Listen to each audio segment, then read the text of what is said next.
오늘은 여러분들과 함께 오병이어의 기적이 우리 삶에 또 우리 신앙생활에 주는 몇 가지 교훈들에 대해서 함께 묵상해 보려고 합니다. 하나님께 작은 것을 드렸더니 그것이 5,000명, 성인 남성 5,000명을 배불리 먹였다. 놀라운 기적의 사건들을 우리에게 소개하시는 하나님의 의도가 과연 무엇인지를 살펴보고 그것을 통해서 우리는 어떤 믿음의 생활을 해야 할지 교훈을 얻기를 바랍니다. 사실 성경의 기적들을 대하는 우리의 마음과 각오와 태도는 남다르고 그것이 우리에게 주는 격려들이 있습니다. 그런데 이것이 지나치게 우리의 삶에 괴리감을 만들어 놓고 믿음 생활하는데 오히려 우리가 하찮고 보잘것없는 인간이라는 사실을 더 처절하게 느끼도록만 한다면 이것은 우리 영적 생활에 도움이 되지 않을 겁니다.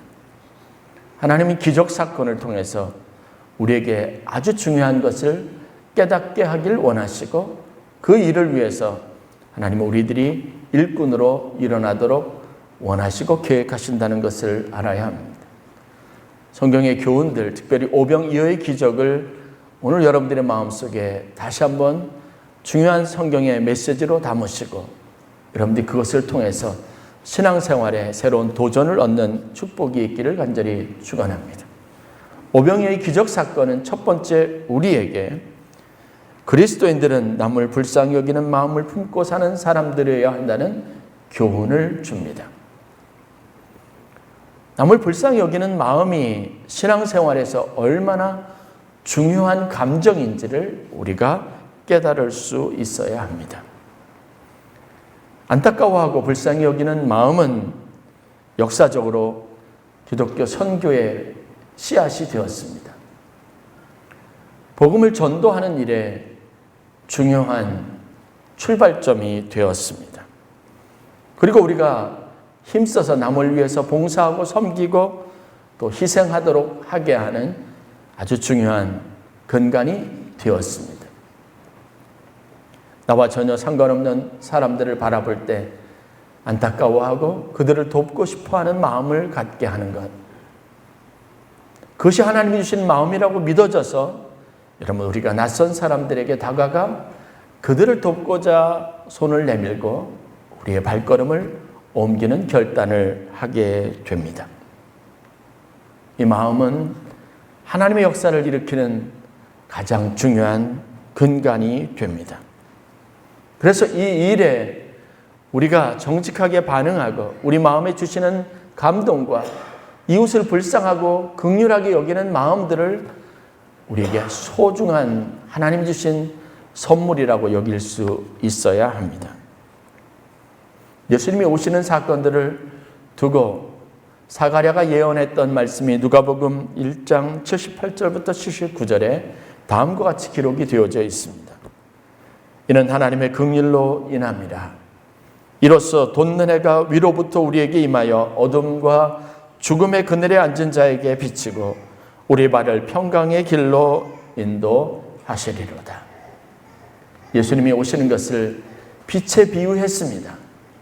그 빛이 오심으로 말미암아 어둠과 죽음의 그늘에 앉아있던 사람들이 하나님의 영광을 보고 빛의 영광 가운데 나아오게 되었다라고 말합니다.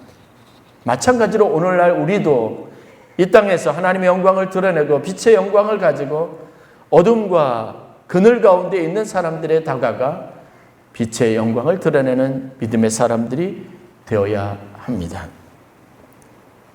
불쌍히 여기는 마음은 하나님의 본성입니다. 그 마음이 있어서 모든 사람들 누구든지 간에 하나님의 구원에 이르기를 원하시는 놀라운 역사를 경험하도록 하셨습니다. 예수님을 이 땅 가운데 보내셔서 독생자를 우리를 위하여 아낌없이 내어주신 하나님의 사랑도 바로 불쌍히 여기는 마음에서 되어진 겁니다. 선교지에 있는 사람들은 우리와 어떻게 보면 전혀 인과관계가 없는 사람들입니다. 그런데 하나님께서는 우리로 하여금 그 사람들의 삶과 사연의 마음을 빼앗기게 하십니다. 그 사람들의 안타까운 삶에 접촉하게 하십니다. 그리고 우리의 마음을 움직여서 돕게 하셔서 그들에게 이르기까지 하나님의 은혜가 머무르고 닿게 하시는 이 위대한 일들을 행하시는 겁니다. 이것이 성경에서 우리가 아주 익숙하게 보는 하나님의 역사입니다. 긍휼히 여기는 마음, 안타깝게 여기는 마음은 하나님 우리에게 주신 가장 위대한 사랑이라는 사실들을 저와 여러분들이 함께 다시 한번 믿는 역사가 있기를 주의 이름으로 간절히 축원합니다. 사실 문제 그 자체보다는 그것을 문제로 여기는 마음을 하나님이 축복하시는 겁니다. 남들은 아무런 느낌이 없는데 우리에게 그것을 문제라고 여기게 하시는 하나님께서 우리를 통해서 하시는 일이 바로 기도입니다. 그리고 하나님 우리의 손을 사용하십니다. 우리의 지갑을 사용하시기도 하고 우리의 발걸음을 사용하시기도 하십니다. 이것은 교회가 존재하는 한 신앙 공동체 안에서 아주 오랫동안 지속되어져 왔던 일들입니다. 이런 관점, 불쌍히 여기는 마음, 긍휼히 여기는 마음, 남들은 전혀 그렇게 느끼지 못하는데 안타까운 심정을 갖게 하시는 것을 통해서 오늘 하나님께서 어떤 역사를 이루어 가시는지 볼 필요가 있습니다. 놀랍게도 그것이 오병이어의 기적을 나타내는 출발점이 된 겁니다. 성경을 보면 복음서에서 아주 익숙하게 예수님의 기적의 사건들을 다룹니다. 그 기적을 경험한 사람들은 굉장히 다양한 사람들인데 한 가지 공통점인데 다 안타까운 삶의 문제들을 가지고 있었던 사람들이고요. 수많은 사람들이 이런 문제를 가지고 있음에도 불구하고 그들이 예수님의 기적을 체험한 것은, 은혜를 체험한 것은 예수님이 그들의 사정을 알게 되었다는 이 독특한 문제에 있습니다. 그것을 보셨고 그것 때문에 발걸음을 멈추셨고 예수님이 그들에게 다가가셨고 그들의 아픔과 그리고 그들의 상처와 그들의 고통을 어루만져 주셔서 치유하신 겁니다. 성경의 이 문제들, 이런 여러 가지 다양한 사건들, 예수님의 기적을 다루면서 그 당시 예수님이 그들을 바라보면서 가졌던 감정을 표현하는 구절들이 자주 등장합니다. 그때 예수님은 무슨 생각에서 어떤 마음으로 그들을 대하셨을까? 성경이 말하고 있는 것은 이렇습니다. 이들을 보시되 목자 없는 양같이 보시고 불쌍히 여기셨다라는 겁니다. 예수님이 무엇을 하셨다고 하면, 예수님이 그들에게 관심을 가지셨다면 그들을 바라보면서 예수님이 가지고 있었던 마음은 이렇게 표현할 수 있었는데 그들이 마치 목자 없는 양 같았다라는 겁니다. 그래서 불쌍히 여기셨다는 겁니다. 목자 없는 양같이 보셨다는 것은요, 아마 이런 것일 겁니다. 그들이 누군가의 돌봄을 받아야 하는데 돌봄을 받지 못하고 도움을 받지 못해서 그렇게 힘들게 되었다는 것을 느끼신다는 겁니다. 누군가 옆 사람이 조금만 도움을 준다면 저들이 그렇게 되지 않았을 것입니다. 그들이 적절하게 누군가의 도움을 받아서 치료를 받았다면, 누군가 그들을 위해서 기도해서 하나님이 그들 가운데 이전에 미리 역사하셨다면 지금껏 이렇게까지 불쌍한 모습으로, 이렇게 안타까운 모습으로 살아가지 않을 것이라는 것을 주님이 아셨다는 겁니다. 그럼 이 마음을 품으시기를 주의 이름으로 간절히 축원합니다. 강도 만난 자의 이야기를 통해서 우리가 얻을 수 있는 교훈이 바로 그겁니다. 무엇이 율법에서 제일 큰 강령입니까? 제일 중요한 하나님의 나라, 하나님의 관심은 무엇입니까? 물었을 때 하나님을 사랑하는 것과 이웃을 사랑하는 것에 대해서 이야기합니다. 이 이야기를 들었던 바리새인이 묻습니다. 그렇다면 이웃이 누구입니까? 우리가 사랑해야 될 대상자 이웃이 누구입니까? 관심을 보이고 물었습니다. 그때 등장한 이야기가 강도 만난 사람의 이야기죠. 그 사람에게 이웃은 누구였습니까? 사마리아 사람이었습니다. 사마리아 사람이 지나치지 않고 머물러서 그 길가에 버려진 신음하고 있는 사람들에게 관심을 보이고 그 사람을 여관으로 데리고 가서 상처를 치료해주고 그가 나을 수 있도록 끝까지 배려할 수 있었던 이유가 뭘까요? 그 사람을 불쌍히 보았기 때문에 그렇습니다. 여러분들이 세상의 모든 사람들이 아픈 사연과 다 닿을 수는 없습니다. 그러나 하나님께서 오늘 들판에 있는 제자들에게 그 감정을 주신 것처럼 예수님의 마음을 움직였던 것처럼 누군가를 우리가 불쌍히 여기는 마음을 주셨다면, 누군가의 삶을 안타깝게 보도록 하셨다면, 그러면 그것은 하나님 우리에게 주시는 기회라는 것을 알아야 합니다. 그 사람을 볼 때 우리가 가져야 될 마음은, 이 불쌍히 여기는 마음은 단순한 것이 아니라 그들이 누군가의 도움을 받는다면 나아질 것이라고 하는 마음에서부터 비롯된 것이어야 한다는 교훈을 얻습니다. 이런 예수님의 마음을 본질을 잘 알았던 사람들은 성경에 보면 심지어 예수님이 가던 발걸음을 돌이켜 세우고 자기의 문제들을 찾아서 오도록 예수님을 움직이기도 했습니다. 성경에 나오는 여리고의 소경이 그랬습니다. 두 맹인이 그랬습니다. 이들이 똑같이 예수님에게 다가가서 예수님의 마음을 움직일 때 그들이 외쳤던 외침은 동일한 것이고 단순한 것이고 간단한 것이었습니다. 다윗의 자손 예수여 나를 불쌍히 여기소서. 예수님의 마음을 잘 알아서 자신들의 불쌍한 삶의 형편 가운데 주님이 오시기를 바랬던 거죠. 오늘 본문이 기록된 사건을 보십시오. 왜 오병이어의 기적이 일어났는가? 결론은 우리가 너무나 잘 아니까 그 과정을 살펴보는 것은 의미 있을 겁니다. 여기에 결정적으로 작용한 것이 뭐냐면 그들이 눈에 띄었다는 것. 그들을 바라볼 때 너무 불쌍한 마음이 들었다는 겁니다. 사실 사람들이 많이 모여가지고 그것 때문에 사역하느라고 예수님도 지쳤고 제자들도 지쳤습니다. 예수님의 제자들을 안타깝게 여기고 불쌍히 여겨서 그들에게 쉼을 주기를 원하셨습니다. 그래서 제안합니다. 야, 배를 띄워서 우리가 이곳을 벗어나자. 그렇게 해서 예수님과 제자들이 벗어났습니다. 그런데 배를 항해하고 가는 중에 오늘 우리가 읽은 본문 33절에 있는 말씀을 보니까 해안가에서 무리들의 움직임이 눈에 보이기 시작하는 겁니다. 그리고 그곳에 있던 무리들이 이 배를 타고 가는 예수님과 그 제자들의 무리를 따라가는 게 보여지는 겁니다. 33절 말씀입니다. 그들이 가는 것을 보고, 그들이 누구입니까? 예수님과 제자들이 배를 항해하고 가는 것을 보고 많은 사람들이 그들인 줄 안지라. 모든 고을로부터 도보로 그것에 달려와 그들보다 먼저 갔더라. 머릿속에 그려보면 이거예요. 배를 타고 예수님과 그 제자들이 그것을 벗어나기 위해서 가는데 사람들이 그 배가 움직이는 곳으로 따라가기 시작하는 겁니다. 그런데 그 사람들의 수가 점점점 늘어납니다.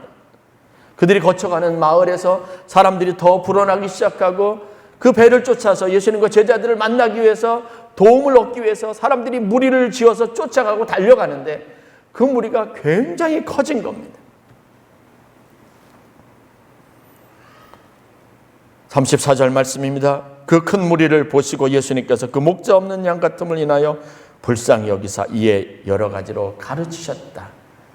성경에 보면 배를 대고 땅에 육지에 배를 대고 그 양들 목자 없는 양과 같은 그 사람들이 오죽하면 그렇게 힘들고 어려운데도 그냥 이 배를 쫓아서 무리를 지어서 달려가면서 예수님보다 앞서가려고 배보다 앞서가려고 하는 모습들을 보고 안타까운 마음이 들어서 배를 육지에 대고 그 사람들이 있는 곳으로 예수님께서 가셨다라고 하는 겁니다.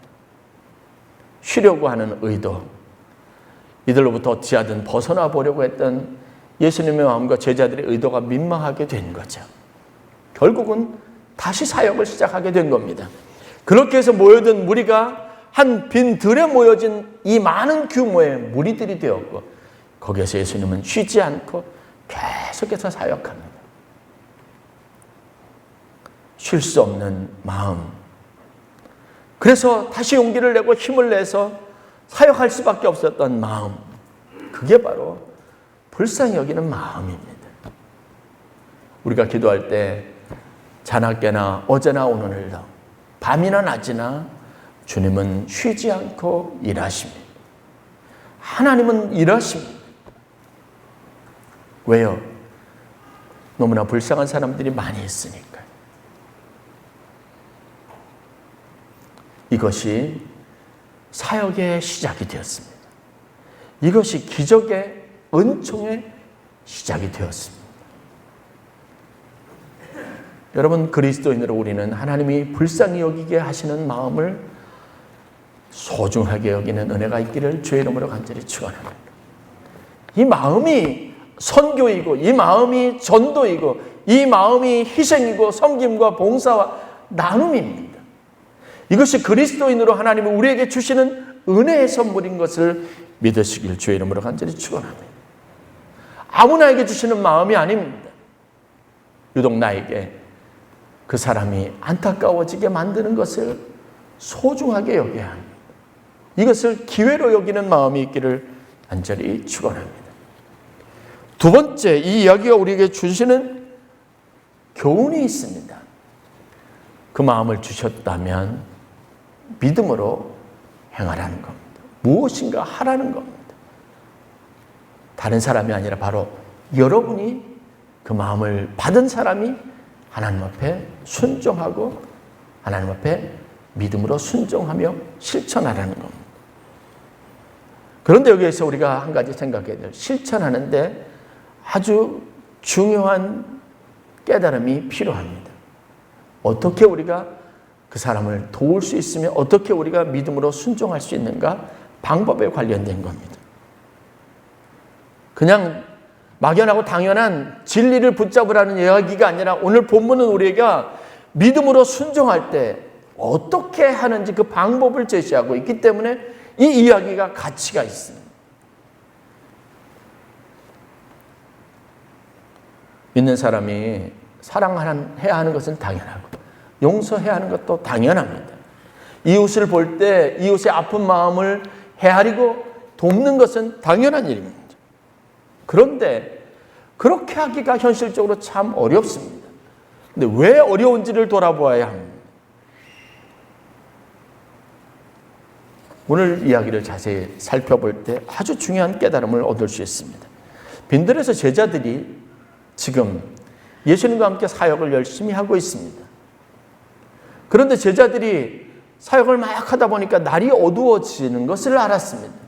갑자기 거기에 있는 사람들이 얼마나 배가 고플 것이며 거기 있는 사람들 잠깐 시간을 주지 않으면 계속 이렇게 진행하게 되면 나중에 이 사람들이 참 힘들게 될 것이라는 사실들을 제자들이 알게 된 거죠. 그래서 예수님에게 제안을 합니다. 사역을 한참 진행하고 있는 예수님에게 가서 이렇게 말합니다. 예수님, 해가 지고 그리고 저녁을 먹어야 할 시간이 됐습니다. 그러니 예수님, 저들에게 시간을 주어서 각자 흩어져서 마을로 들어가서 끼니를 해결할 수 있도록 해야 되지 않겠습니까? 라고 건의한 겁니다.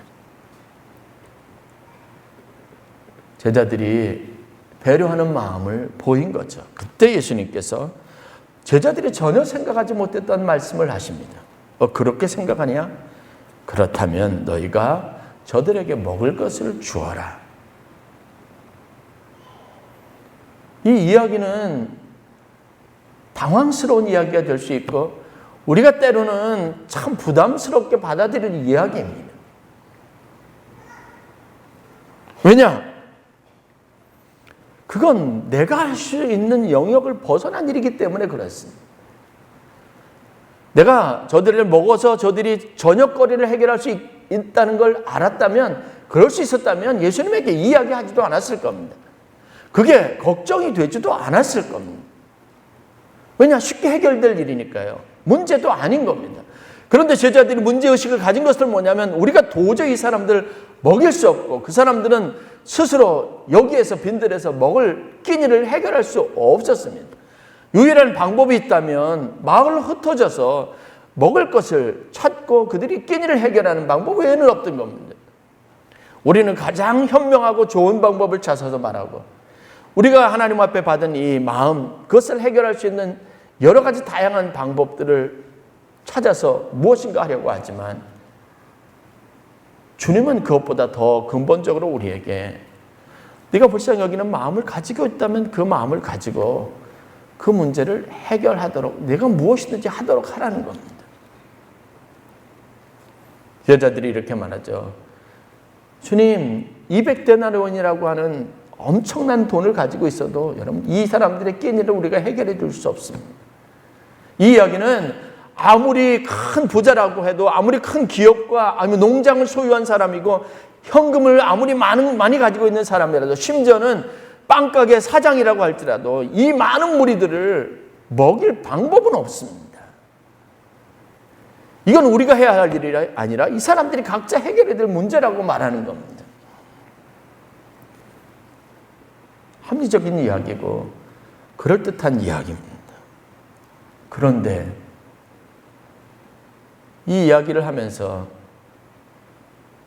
기껏 우리가 느낄 수 있는 것은 뭐냐면 나는 아무것도 할 수 없는 연약한 인간이라는 사실을 깨닫는 것 외에는 더 없다는 거죠. 여러분 신앙생활하면서 우리가 이 좌절을 참 많이 경험합니다. 돕고 싶어요. 그런데 능력이 안 됩니다. 하고 싶어요. 그런데 건강이 안 됩니다. 이 나이에 내가 할 수 없습니다. 그것보다는 젊은 사람들이 하는 게 훨씬 더 낫습니다. 우리가 수도 없이 많은 순간 마음은 있는데 하지 못하는 이유가 바로 여기에서부터 오는 겁니다. 그런데 우리 양심의 주님은 계속해서 괴로울 만큼 내가 하라고 말합니다. 이 딜레마에 우리가 빠져 있습니다. 그러다 보니까 낙심하고 절망하기를 반복하는 겁니다.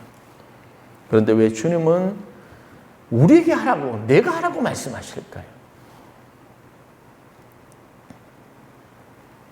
이 문제를 다룰 때 우리가 명심할 것이 하나 있습니다. 어떻게 우리가 하나님 주신 마음을 가지고 어떻게 우리가 남을 도우며 살 수 있을까요? 거기에 중요하게 생각해야 될 하나의 원칙과 방법에 대해서 주님은 말씀해주고 있습니다. 우리의 방식이 아니라 우리의 힘이 아니라 우리가 할 수 있는 최선의 노력을 믿음을 가지고 하라는 것. 순종하는 마음을 하라는 겁니다. 주님이 제자들의 형편을 모르시는 게 아니지 않습니까? 그들은 늘 24시간 붙어 있었습니다. 그들이 형편과 사정, 그들의 기질, 그들이 가지고 있는 재산 규모 이런 거 다 알고 있고 그 사람들이 어떤 마음과 어떤 생각을 가지고 있는지도 알고 계시는데 왜 주님은 그 당시 그들에게 무리한 요구, 이치에 닿지 않는 요구를 하실까요? 왜 우리의 형편과 사정은 잘 아시는데 주님은 우리에게 이러한 것을 요구하실까요?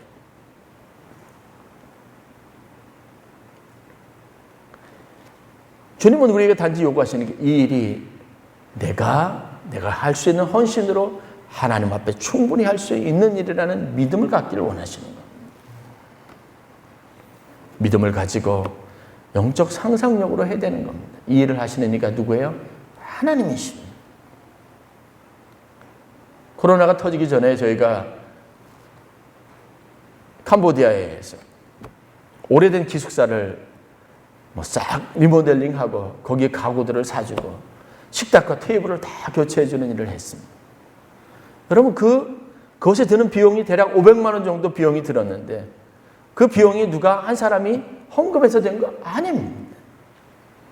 그 일의 시작은 그냥 하나님 주신 마음, 그게 너무 눈에 거슬리고 거기에 그들이 거주하는데 그냥 너무 누추하고 초라하게 그러고 있는 것 같아서 기숙사 시설에 있는 것 같아서 좀 깨끗하고 좋은 환경이 있으면 어떨까 하는 마음에서 비롯된 겁니다.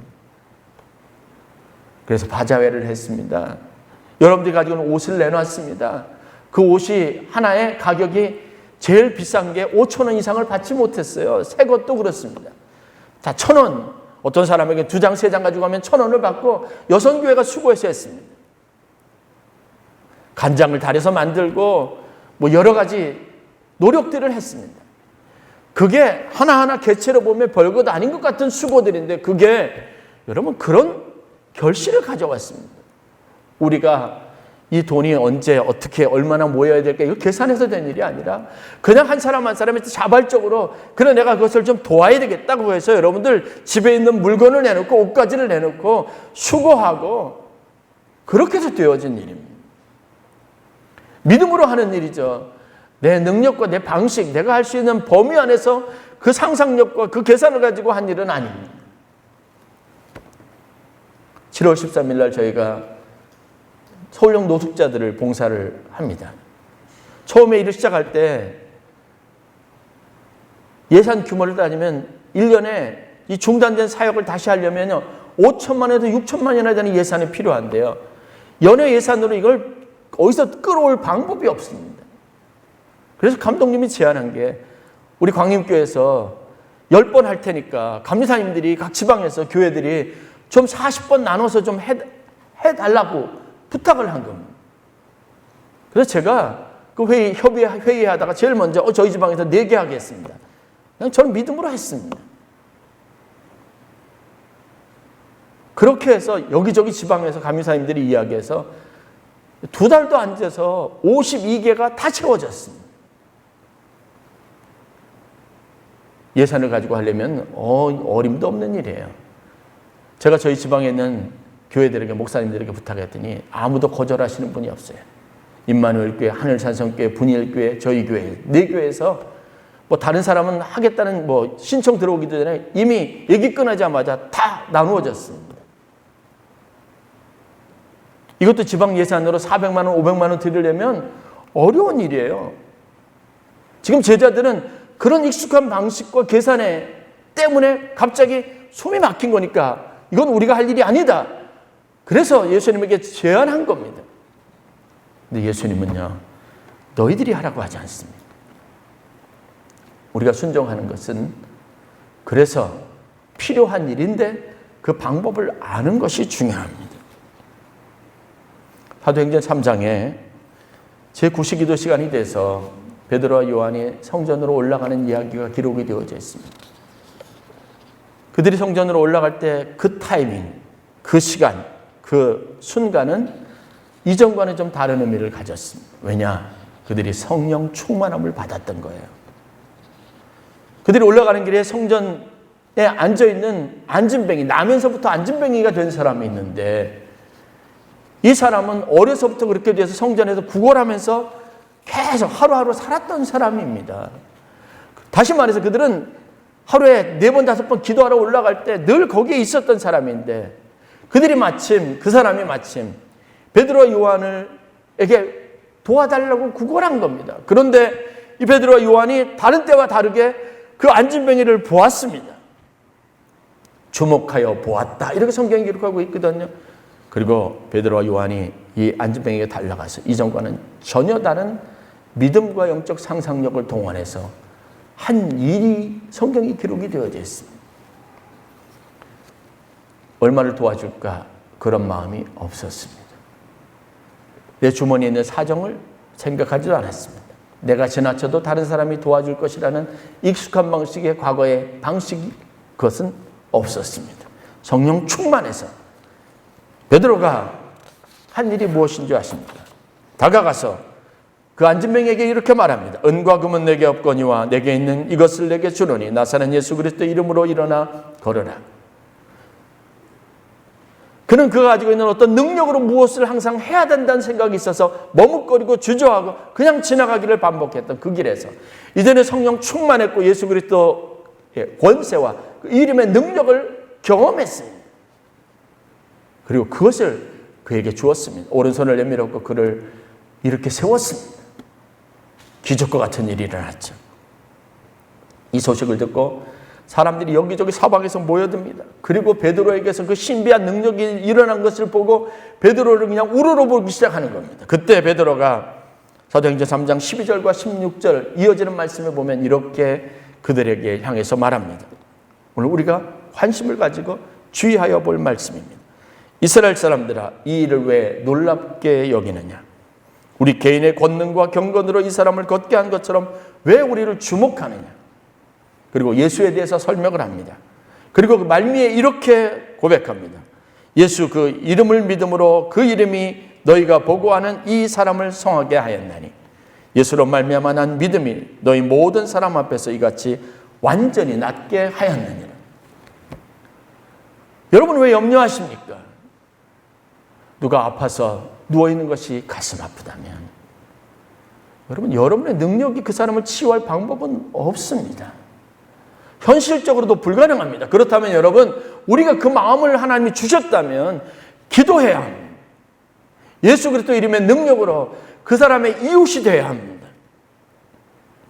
이거는 누구나 할 수 있습니다. 주님은 오늘 우리에게 그것을 요구하시고 그 마음을 사용하기를 원하시는 거예요. 야고보가 믿음과 행함에 관련해 대해서 이렇게 말합니다. 내 형제들아, 만일 사람이 믿음이 있노라 하고 행함이 없으면 무슨 이익이 있겠느냐? 그 믿음이 능히 자기를 구원하겠느냐? 만일 형제나 자매가 헐벗고 일용할 양식이 없는데 너희 중에 누구든지 그에게 이르되 평안히 가라, 더웁게 하라, 배부르게 하라 하며 그의 몸에 쓸 것을 주지 아니하면 무슨 이익이 있으리요? 이와 같이 행함이 없는 믿음은 그 자체가 죽은 것이니라. 행하라고 말합니다. 이제 마지막, 실천하는데 우리가 반드시 알아야 될 것, 하나님이 우리에게 요구하시는 헌신이 무엇인지, 하나님 우리에게 내가 주어라 할 때 우리가 무엇을 주기를 원하시는지 살펴볼 필요가 있습니다.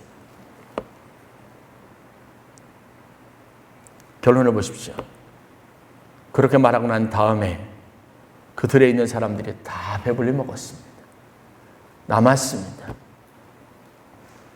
제자들이 한 게 무엇일까요?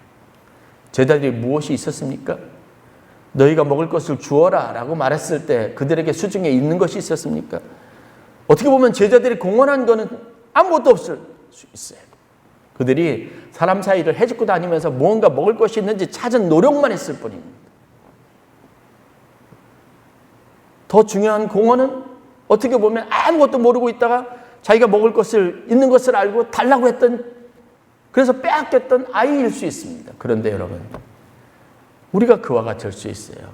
우리가 하는 노력이 결코 작은 게 아닙니다. 내 수중에 아무 것이 없을 수도 있어요. 그러나 주님은 그 일에 너희 마음을 하나님이 움직이셨다면 너희가 힘써서 그 일에 그 은총의 사건의 주인공이 되라고 말씀하시는 거죠. 방법은 다양합니다. 이들은 그냥 한 끼 저녁을 잘 먹은 겁니다. 우리는 뭔가 의미 있고 기적과 같은 사건들을 기대하지만 거기에서 큰 집회에서 더 병나는 사람들이 많고 밤을 새워 집회에서 더 많은 사람들이 치유를 얻었다, 뭐 이런 감동적인 이야기를 기대하지만 주님은 그때 그들의 마음과 요구대로 그때 배고픈 사람들 배불리 먹게 해준 것 외에 아무것도 하지 않으셨습니다. 이게 우리가 일상생활에서 경험하는 사건이 되어야 될 줄 믿습니다. 그 사람이 어떻게 되든 그 사람이 예수를 믿고 구원받았더래요 라고 결론이 나지 않아도 괜찮습니다. 그것에까지는 우리의 권한이 아닙니다. 우리가 할 수 있는 최선이 무엇인지, 그 마음을 주셨다면 우리가 이웃이 되는 방식이 무엇인지를 알고 모든 것은 하나님께 맡기고 여러분들이 할 수 있는 최선을 다하라는 겁니다. 여러분들이 무엇이라도 할 수 있다면 그렇게 하라고 요구하시는 주님의 이 음성에 순종하는 역사가 있기를 주의 이름으로 간절히 축원합니다. 결국은 나의 한계 알아야 돼요. 그러나 더 중요한 것은 나의 한계 안에서 믿음으로 최선을 다하는 것에는 우리가 성실하고 정직해야 한다는 겁니다. 그 다음은 다 하나님이 하실 일이죠. 내가 그 결과와 열매까지 다 내 임의로 할 수는 없습니다. 그러나 그런 마음을 주셨다면 제가 하겠습니다. 내가 있는 것이 기도하는 것뿐이면 제가 기도하겠습니다. 내가 있는 것이 아주 작은 것뿐이면 그것. 아니면 내가 다른 사람을 좀 움직여서 그 사람이 그 일을 돕게 하게 하고 할 수 있다면 그렇게. 그래야 내게 주어진 조건, 내가 가지고 있는 능력이 초라해지지 않는 거예요. 하나님은 그런 것들을 통해서 나를 초라하게 하고 내가 정말 형편없는 사람이라는 걸 다시 되새기도록 그렇게 하는 잔인한 분이 아닙니다. 하나님에게는 내 마음도 가치 있고 내가 할 수 있는, 내가 가진 조건도 가치 있는 걸 알게 하고 싶은 겁니다. 그리고 그 일을 기뻐하시는 겁니다. 오늘 저와 여러분들이 이 교훈을 깨달아서 여러분의 인생이 좀 더 가치 있고 여러분들이 있는 곳에서 하나님의 영광을 위해서 사는 방법이 무엇인지 더 구체적으로 깨닫고 하나님의 나라를 세워가는 데 큰 보람을 갖는 성도들이 되실 수 있기를 간절히 축원합니다.